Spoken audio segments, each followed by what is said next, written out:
So meeting with okay po developers, usually morning, pag-usapan namin yung mga bugs na nakita from yesterday kasi we're heavily consuming it lately. And ang mga pag-usapan natin ngayon, Giselle, would be ang pinakamalaking project namin lately yung Composer. Marami siyang multiple flows anywhere from personal voice recording, AI recording. Sa AI recording, may personal voice ka doon. Tapos may mga multi-dual speaker feature siya. Meaning, dalawang character yung magsasalita. So, parang conversation siya. Tapos meron pa tayong mga Byte Plus na mag-upload ka ng isang buong, ang tawag doon? Generative audio. Malaking challenge dito is not necessarily integrating all the features from frontier AI models. Pero isang feature dito yung how do you make it intuitive and simple. So, yun yung pag-usapan natin.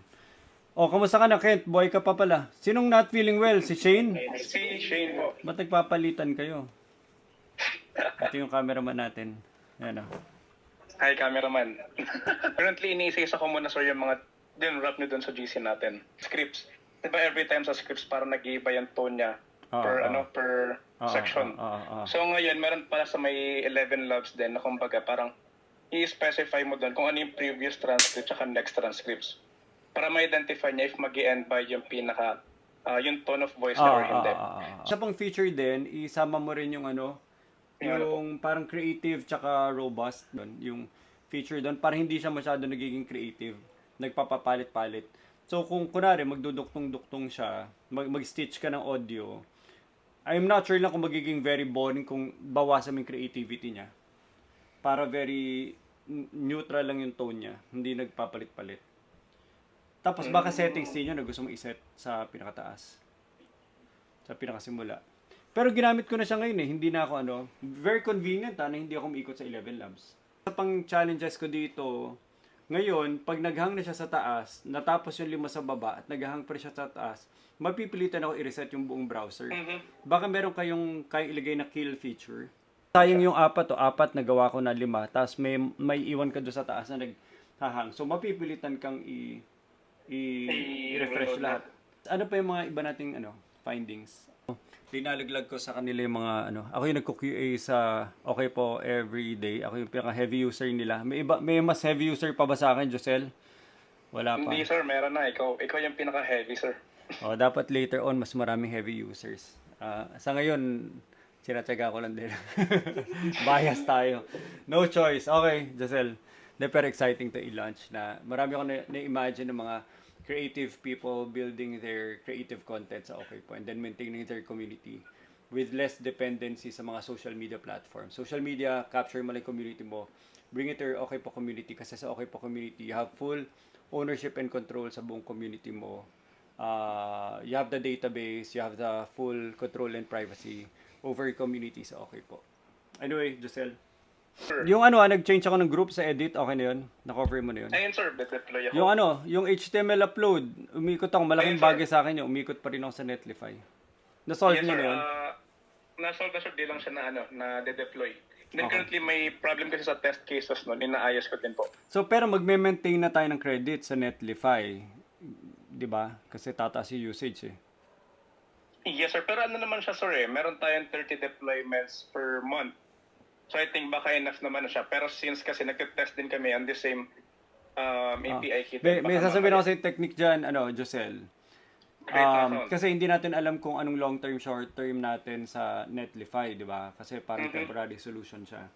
Yung HTML nila, make it available na pwede mo siyang i-download. So, para siya nag-storage na rin pwede siya ma-download. So, if ever lang na kunwari, magpalit tayo. Tapos, syempre, i-rebuild mo sila lahat. Rather than i-rebuild, sabihin mo, kunwari, gusto lang nila option na gusto nila i-up ulit. Tas, hindi ko alam basta make it available in HTML. Okay, sir. Ganun din sana, Josel, sana available. Ano mga pwede natin available for download? Yung mga images din. Kaya ba natin available for download din yung mga images natin ina-upload? I think, sir, kaya sinesave naman natin siya sa natin, S3 or... Kakain ba siya ng process pag ginagawa natin available for download? Yes, pero I think saglit lang naman since kapag na-download na yun, okay na yun para mabilis lang naman yung audio? Audio... Gawin din available for download. Audio, Pwede rin naman, sir. Ano Ah, yan, pag dinownload ba sir yung content as a whole ba siya or parang isa-isa well, pa sa ngayon, audio lang talaga, pero anong anong tingin mo dun sa future natin na pwede mo i-download as one whole okay po content sa video? Maganda siya sir, pero feeling ko mas maganda if upon composer pa lang, upon creation pa lang ng content, as a media content na talaga siya, kumbaga hindi hiwa-hiwalay. Mm. Para kapag dinanood nila, walang inconsistency Hindi, ba tama, hindi. sa pinaka-output. Dapat talaga isang buo. In fact, pag dinownload mo siya as okay po, dapat kasama pati watermark, whatever. Na alam mong parang, alam mo kaya TikTok, na dina-download pati yung gilid, para Yes, siyang, sir. pati yung mga icons, para alam na okay po, ano siya, content galing. Kasi pwede mo siya i-recycle talaga sa TikTok. Ang daming TikTok na audio lang, audio only. Mhm. Tapos yung isa pang feature na plano natin na pag open mo na app may second audio ka. Second. Or may audio playlist ka pag open ng pag open ng okay po. And sana kung doon no need na well, maganda sana may transcript. Pero try muna natin wala. Igagawin ko lahat sa 11 Labs. Okay, sir. Sige po. Pero playlist siya sana na parang kunwari pwede mo maglagay ng 5 tas next. Gawin mo kahit hanggang 10. Parang same ba to sir sa last yung dati nating feature na voice log so may list of recordings.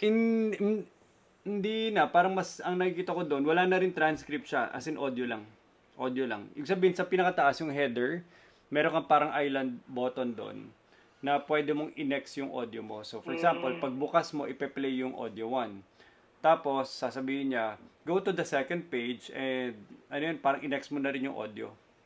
Go to the next page. Tapos, okay, page 2. Dito makikita mo. So, parang nandun yung buong tutorial audio tapos nag-view siya sa HTML. Ay sorry, para siya nagko-consume sa web app na siya parang e-learning yung objective natin doon. Tapos may nagsasalita na rin sa likuran, hindi lang sila nagbabasa. Okay. Yun sa may application pala, sir. Kasi easily kaya ko hinga ng ng script. Hindi, hingi ako ng transcript coming from let's say ChatGPT o Claude.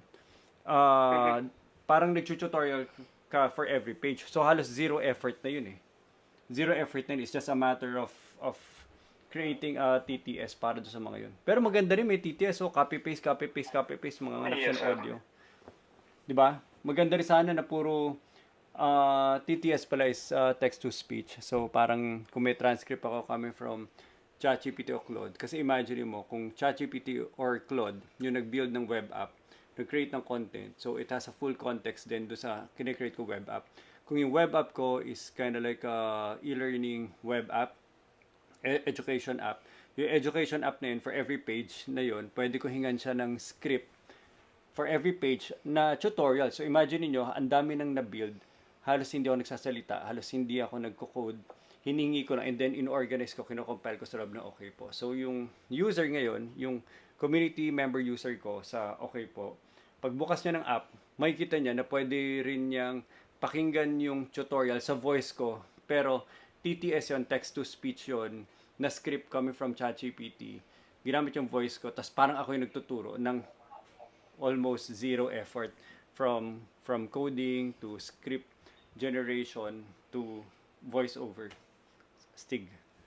Gets mo yung vision? So parang pwede natin lagyan ng generate, paste, tapos siguro kung 5 yun, 10 yun, next lang yun, sumasabay lang din doon sa app na habang nag-explore siya ng app, may mga background din ng mga explainers.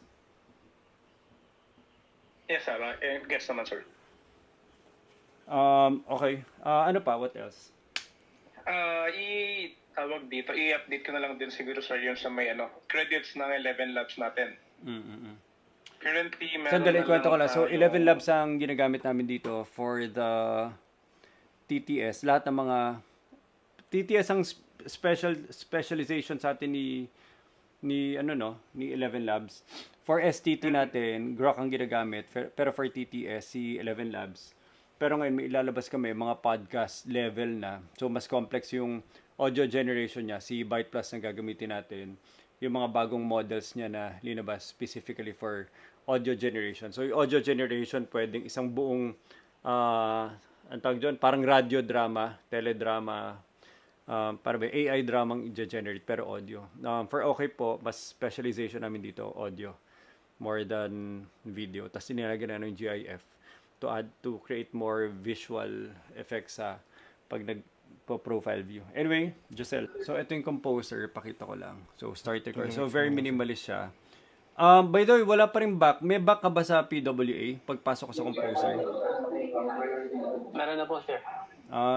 Hindi pa na-deploy. I-check natin, sir, if kasama sa undeployed. Pero sa akin, sir, may backup naman po. Sige, okay.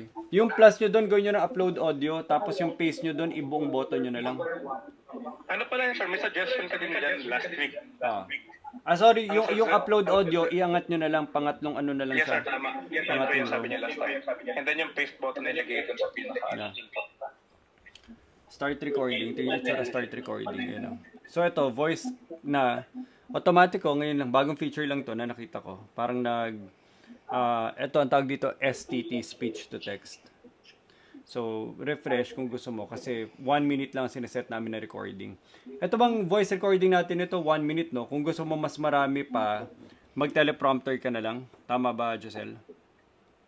Before, sir, I think, naka 1 minute tayo. Pero ngayon kasi ang proposal ko sana, hindi na 1 minute. Yeah. Ngayon, for the teleprompter, dalawa ngayon siya. Use AI voice tsaka split transcript. So, ang most common flow ng mga tao when they're using, ito, gagamitin na ito. Kunwari ito, nagre-research ako, Viking culture in Scandinavia, ikakopy ko yan, di ba? Grabe, imagine yung full of information na ngayon ang mga AI ano ba tawag dito? LLM models. So from here, kunwari gusto ko to i-narrate, di ba? It's either gagamitin ko yung AI voice ko or i-split ko yung transcript.